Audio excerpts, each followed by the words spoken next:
Speaking of Real Madrid then, let's go into the quarterfinals. Manchester United against Real Madrid. United, of course, being the top seed because they won their group.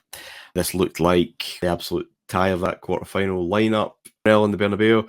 And again, it's that British thing, right? They're still in it. They're not behind. That's very good, but they've not got an away goal. But we dismissed that because, well, it's a final at Old Trafford, and we know what this team have done. They're the champions of Europe, and Adam, again, the thing's blown off its hinges a wee bit within an hour. Roy Keane, you mentioned, with 6 Champions League goals, on a bit of a mission this season and the next couple, I suppose, to make amends for missing out in the Nou Camp.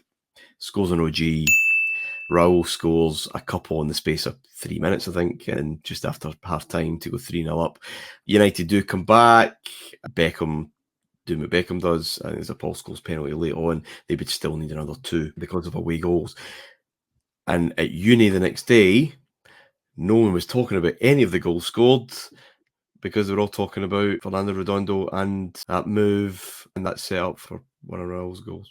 I think there's a terrific article by Rob on his Substack, I think it is. I think it appeared in The Guardian maybe a while back, or The Blizzard or something. It goes into depth on this, and it must be, I don't know, approaching 6,000 words. It is fantastic. For those of you who subscribe to that, you should go and read it. I'll explain it in much more effusive terms than we can. But I think it's maybe important here to be said, this is not a good Real Madrid team, and we think Real Madrid, the mystique and that, this is not a Real Madrid team on top form. For me, it's not a patch on the side that won the Champions League 2 years before. You only need to look at the midfields. In this game, they've got a midfield three is very kind. They've got Fernando Redondo standing there in the middle, trying to deal with everything, and then they've got McManaman and 𝐬𝐫𝐫𝐽 playing in front of him. It's like the precursor to the 𝐬𝐫𝐫𝐽 role that poor Redondo's getting put in this season, and they kind of do the same in the final. It ends up being Redondo, McManaman, and then Raul sort of coming back a little bit deeper in the final, which we'll come on to. So I think Redondo deserves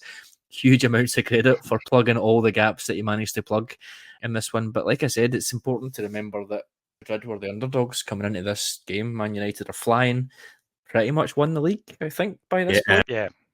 Just as much as Madrid have lost it. So in a way, it's a sort of all hands to the pump. We'll just throw the kitchen sink at all of this, and we get what we get.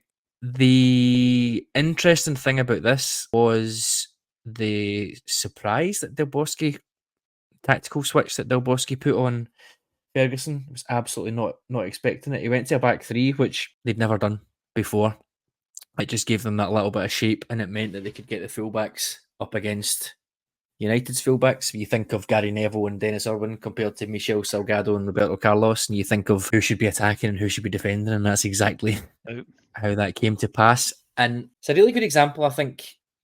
See, when you look at Madrid now in that Champions League final that we've just watched, and it's not about patterns of play, it's not about rotations or movements, it's about making the most of what you've got or trying to sort of outfox your opponent. That Champions League final that we just watched there, Madrid were comfortably the second best team for large parts of it against Dortmund, but they just have this ability to weather the storm, is probably wrong, but just sort of stay in the game, I guess, and survive, and then at the end, ultimately one of their players is going to come up with the goods. And I think this was quite an interesting parallel with that, because you sort of got that here. United had ridiculous amounts of chances. Yes, they're 3-0 down, and you can look at it and you think, okay, that's a doing, and great, they come back into the game when it was done. But 𝐾𝐶 had the game of his life at whatever it was, 19, 20 at this point. It was the amount of saves he made. I counted, even from just the highlights, 4 or 5 clear-cut chances that probably should have done a lot better with. Balls over Keane going over the bar, a couple of really nice saves. They probably could have had at least one penalty before they got their penalty. I think it's probably quite a good lesson that you can be unlucky as well. It happens, and it doesn't mean that you're absolutely awful. It doesn't mean that we should rip everything up and start again. It can just be a freak game. You can be unlucky. It was really interesting, but I think Ferguson didn't really see it that way. If I'm right, he sort of seen it as, well, we can't have that happening again. We're so no, he does rip it up. He does rip it up. Yeah. Rob has said on here, and I urge you to check that article out, listeners. Rob has said before that Ferguson had a psychological hang-up about Real Madrid, and it goes back to seeing them as a kid in that famous final at Hampden and the aura of that side, that he had a bit of the Guardiola overthinking things when they were going to play. And Rob says that some of the players felt that he could almost communicate that to them, his wariness of Real Madrid in the build-up to matches, not deliberately, just subconsciously, that there was an uncertainty that wasn't there when Manchester United took on other sides. And that it was the one almost, and this is going to become something I think in the final, incidentally, that was his personal bogeyman, and it'll be the same for Valencia, that it was specifically Real Madrid. And had that 11 players come wearing the shirt of Barcelona, United would probably have handled them. It was simply that Ferguson accidentally, subconsciously spread Real Madrid because he had so much respect for them. And you're absolutely right, Adam. He takes this to heart. He rips up the plan. What's interesting about this era is United are �𝐾𝐭 the title each year for 3 years, really. They are just zooming in on it. And Europe becomes the absolute goal because they're finding things a wee bit too easy. Now, that'll change with the arrival of a certain Portuguese lad at Chelsea, and things will change, and United will actually drop to about third for a few seasons. So he has to refocus. But at this point, he says, right, I need to completely change the way we play. And it leads to open civil war. Remember the fans chanting attack 4-4-2? Mm-hmm. Literally, civil war against him, against Ferguson of all people. There's his decision that I'm going to retire, that he eventually comes back on. But that night, they were unlucky, but they give themselves too much to do. And I go back to something Martin said right at the start of this that we've mentioned before about British teams wasting the first leg. We got a 0-0. And Real Madrid weren't good that night. Had you been more ambitious, you could have won that match, and then it's a completely different thing. But this mentality of British, we'll get them back home, and then it's a final and a one-off. And you're like, lads, they're not unhappy about this. This suits them. And when the third goal goes in, there is a genuine, palpable sense of shock around that stadium that is very difficult to recover from.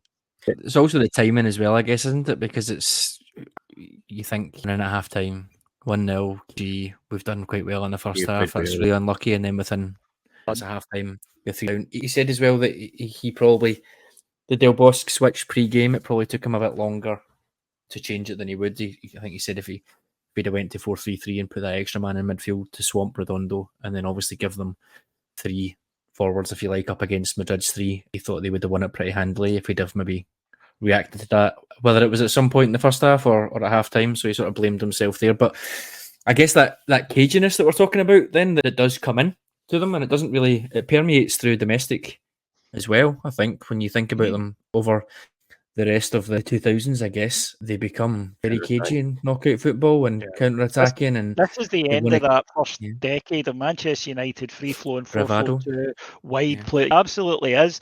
He gets Veron in, they go 4-5-1, then he gets the 4-3-3, but with guys like 𝐸 Park, who are in the side not for their skill, but for their running power. And it works. They win another European Cup, they get to the finals.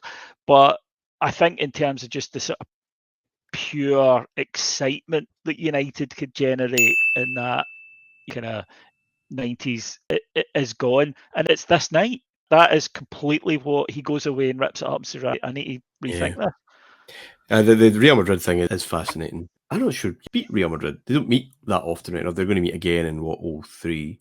Really sure they meet 2 more. I might be forgetting one. Ironic that Ferguson, obviously the last British manager ever to beat Real Madrid in the final, for Aberdeen. But yeah, manager full stop, mate. In every final since. I wouldn't sell them a virus and all that. So, but you would though if you hated them. You'd sneak a wee virus into the package, and you're dreadful Bondville, and that's something you absolutely would do. Listen, to quote a line from a hero of Adam and mine, if Real Madrid were a girl in the schoolyard, he would be pulling her pigtails and chucking muck at her because he fancies them, and that's what it is. He detests them, but he secretly adores them, and I impinge on his thinking.